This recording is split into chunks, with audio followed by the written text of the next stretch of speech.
Oui, je voudrais rendre grâce et gloire à Dieu, à Jésus et à son Saint-Esprit. Vraiment, toute la gloire lui revient parce qu'aujourd'hui, sur notre propriété, ont dû être effectués des travaux que je qualifierais de colossaux personnellement dans la mesure où ils ont nécessité l'arrivée de plusieurs ouvriers et l'utilisation d'un tracteur, d'une grosse pelleteuse. Il a creusé d'une très profonde tranchée, tellement profonde qu'on n'y voyait presque plus les ouvriers qui y travaillaient. Et, euh, et ça a occasionné vraiment tout un remaniement de notre jardin. C'était des travaux vraiment impressionnants. Et comme on n'en avait jamais vu depuis plus de 25 ans que nous habitons sur cette propriété. Et je tiens à rendre grâce et gloire à Dieu, à Jésus et à son Saint-Esprit, en particulier à notre Jésus d'amour qui a vraiment mené ses travaux de main de maître. Et vraiment, toute la gloire en lui en revient. Et j'ai pris toute la dimension et l'importance de ce passage de la parole de Dieu qui dit que si l'Éternel de bâtit la maison, eh bien, ceux qui y travaillent en vain, ils la bâtissent en vain. Je rends grâce et gloire à Dieu et ça me donne l'occasion d'inviter tous ceux qui entreprennent des travaux à recevoir ici de la part du Seigneur Jésus un encouragement à les poursuivre jusqu'à la fin et à la réussite, mais surtout à toujours prendre le conseil de Dieu, à choisir de ne rien entreprendre sans avoir la certitude que Dieu permet les travaux ou toute entreprise qu'ils essaient de réaliser dans leur vie, quelle que soit l'entreprise qu'ils cherchent à mener à bien, toujours prendre l'assurance, s'assurer que ces travaux ou tout ce qu'on entreprend d'autre s'entreprend ou s'effectue avec l'aval et la, comment dire ça, avec l'accord de Dieu, en étant certain que c'est en accord avec sa volonté. Et nous avons un proverbe qui nous invite à toujours agir ainsi et à confier toutes nos entreprises à Dieu car lui seul peut les mener à bien et nous garantir leur réussite. C'est le proverbe 16, verset 1 à 3. Et je pense aussi à bien d'autres passages qui nous démontrent que Dieu est celui qui nous conduit à toutes les réussites de nos vies. D'où l'intérêt de ne jamais rien entreprendre sans l'assurance de son accord. Et par contre, une fois qu'on a l'assurance qu'on agit en conformité avec sa parole, sa volonté, j'ai envie de dire une fois qu'on a l'assurance qu'on a le feu vert de Dieu, eh bien, avoir aussi l'assurance qui nous mènera jusqu'à la réussite dans tout ce qu'on entreprendra. Vous avez beaucoup de passages qui nous démontrent cette réalité-là. Josué 1, verset 5 à 9, Romains 8, verset 28, 31 et 27. Versets 28, 31 et 37 que je vais citer ici. Mais en toutes ces choses, nous sommes plus que vainqueurs par celui qui nous a aimés, Jésus-Christ. Et je rends grâce et gloire à Dieu, à Jésus et à son Saint-Esprit. Vraiment, toute la gloire lui en revient.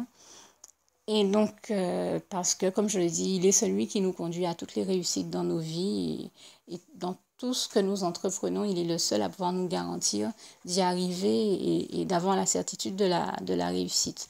Je pense d'ailleurs que très certainement, Dieu est en train de parler à des personnes qui soit ont le projet d'entreprendre, de créer des entreprises, de réaliser des choses.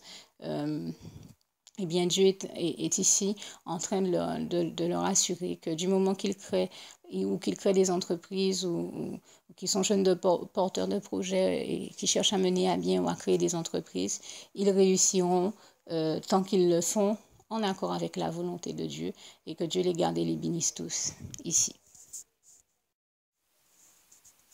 Alors, je pense d'ailleurs ici que le Seigneur bénit et encourage à travers ce message pas seulement ceux qui créent des entreprises, bien entendu ceux qui créent des entreprises, mais très certainement également tous les membres de son armée, puisque nous savons que Dieu est aussi appelé l'Éternel des armées.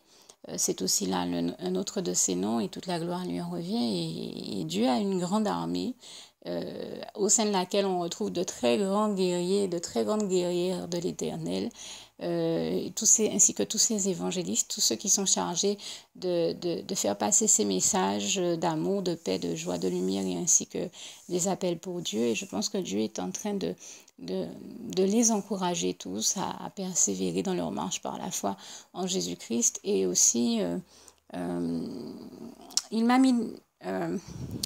il a mis dans mes pensées ce que m'avait dit un jour un des pasteurs qu'il a placé dans ma vie, qui me disait: nous sommes chargés notre rôle, c'est de planter la graine, mais c'est Dieu qui fait pousser en réalité.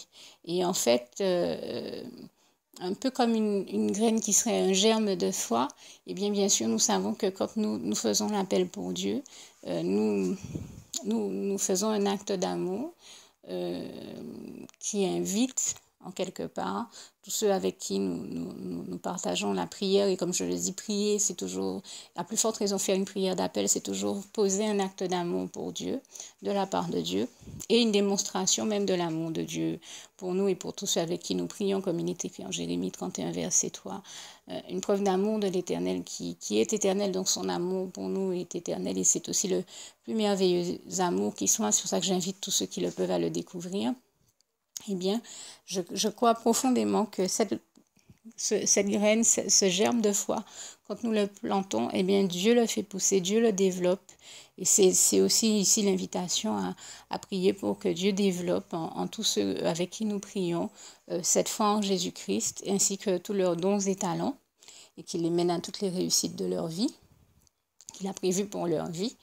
Donc c'est ici un message d'encouragement de la part du Seigneur, et également à ne pas perdre de vue que le Seigneur est celui qui en réalité fait pousser. J'ai envie de dire, il est le meilleur de tous les jardiniers, qu'il s'agisse du jardin de la foi, puisqu'il est aussi celui qui nous fait porter du fruit, qu'il s'agisse du jardin de la foi ou de nos jardins, tout comme j'étais en train de parler, pour revenir à mon propos initial, des travaux qui ont été entrepris dans mon jardin aujourd'hui.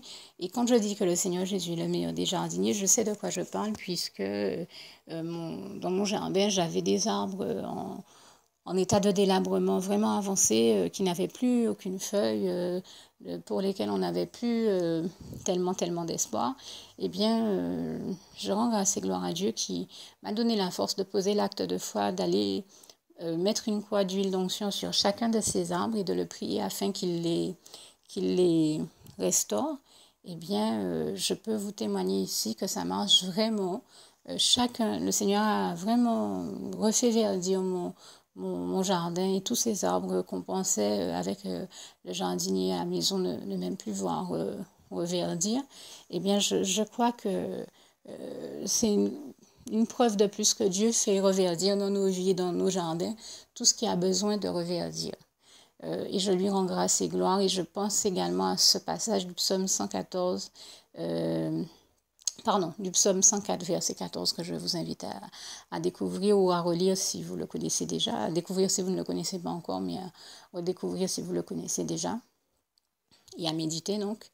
Mais vraiment, je rends grâce et gloire à Dieu parce qu'il a fait des merveilles dans mon jardin, et qu'il a conduit vraiment de main de maître ses travaux, afin que justement les ouvriers qui y travaillaient aujourd'hui n'abîment pas tout le travail magnifique qu'il avait déjà opéré dans ce jardin, et je lui rends grâce et gloire.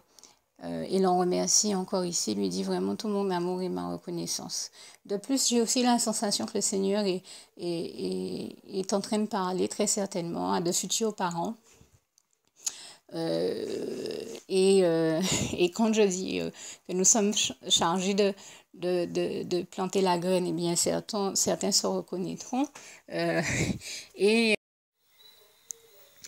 je voudrais aussi dire ici que je rends grâce et gloire à Dieu, qui est celui qui nous permet toujours, à Dieu, à Jésus, à son Saint-Esprit, hein, qui est celui qui nous permet toujours de faire du fruit, de porter du fruit, hein, tout comme il est celui qui porte aussi, qui permet que les arbres de nos jardins portent du fruit. C'est vraiment Jésus-Christ le meilleur jardinier qui soit, et vous avez des passages de la parole de Dieu en Jean qui vous démontrent bien cette réalité-là. Et je pense également au fruit de l'esprit en Galates 5, versets 20 à 25, même un peu plus bas. Et à ce passage, j'ajoute toujours également le passage d'Éphésiens 6, versets 10 à 18, passage que je vous invite vraiment à découvrir ou à redécouvrir.